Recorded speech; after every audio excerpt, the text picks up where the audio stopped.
Yankees and the Blue Jays. The Yankees are going with Cam Schlittler. The Blue Jays are going with an opener, I believe, so maybe the Yankees can actually score some runs today. If you guys enjoyed these videos, please remember to leave a like. It really does help me out a lot. Yankees get the scoring started here in the top of the second. A one-out single to left field from George Lombard Jr. gives the Yankees a 1-0 lead. Blue Jays tie the game in the bottom of the third with an Alejandro Kirk off the glove of Chisholm into center field, and it is 1-1. Blue Jays pitching right now: Fisher started, Tiedemann, Woods, Richards, Fluharty, the opener. And the Yankees are unable to hit. Right now they have 2 hits going into the 6th inning. I'll be honest, I don't like getting frustrated when I make videos, but the Yankees play extremely frustrating baseball, and what Heliot Ramos just did, remember, the H is silent like his hits. He is 0 for his last 23. Hits a ground ball to short, and his ass is jogging out of the box. It was dropped, and he was still out by 10 feet. You want to know why? Because this is Boone baseball. This is Yankee philosophy. Guy comes over, he's 0 for his last 23, and he walks down the first base line on a ground ball that was actually bobbled.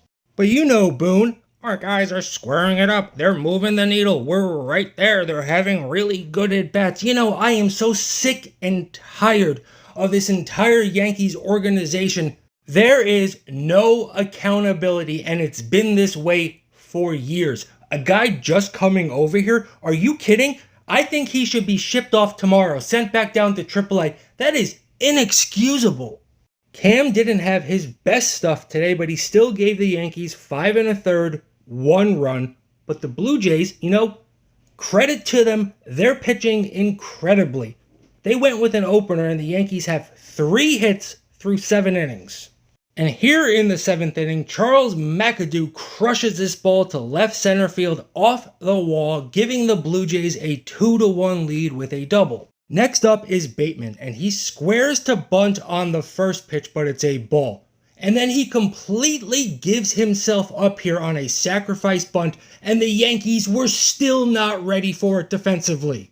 David Cohn was very blunt about it. He goes, that just can't happen. I feel like we're saying that a lot about the Yankees. That can't happen. This can't happen. But it seems to happen almost every single day. So now the Blue Jays have 1st and 3rd, nobody out, and Nathan Lukes lays down a sacrifice bunt. They do get the out at first. Yankees intentionally walk Alejandro Kirk to load the bases. Paul Blackburn comes in and actually gets the Yankees out of the inning. This game goes to the 8th.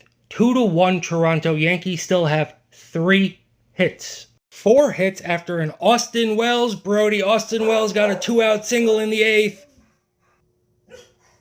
Ben Rice is actually colder than ice. Ramos sucks. Chisholm, don't even get me started. He has sucked since day 1 this season. McMahon can't hit. People are celebrating the fact that Austin Wells is playing better recently. And putting aside the starting pitching, the bullpen pitching, and George Lombard, Austin Wells playing better is one of the big highlights of the Yankees in the second half. How scary is that? Bottom of the 8th, Jimenez grounds it to Chisholm, but he has trouble getting it out of his glove, and Jimenez is safe at first. Then a hit by pitch and a single up the middle by guess who? Ernie Clement loads the bases with nobody out for Charles McAdoo. And McAdoo singles to right field, giving the Blue Jays a 3-1 lead. Bases are still loaded with nobody out. Jay scored another one on a fielder's choice. This game goes to the 9th. Yankees down 4-1. They have 4 hits. The Blue Jays have outslugged them and outpitched them. The Blue Jays have 10 hits today.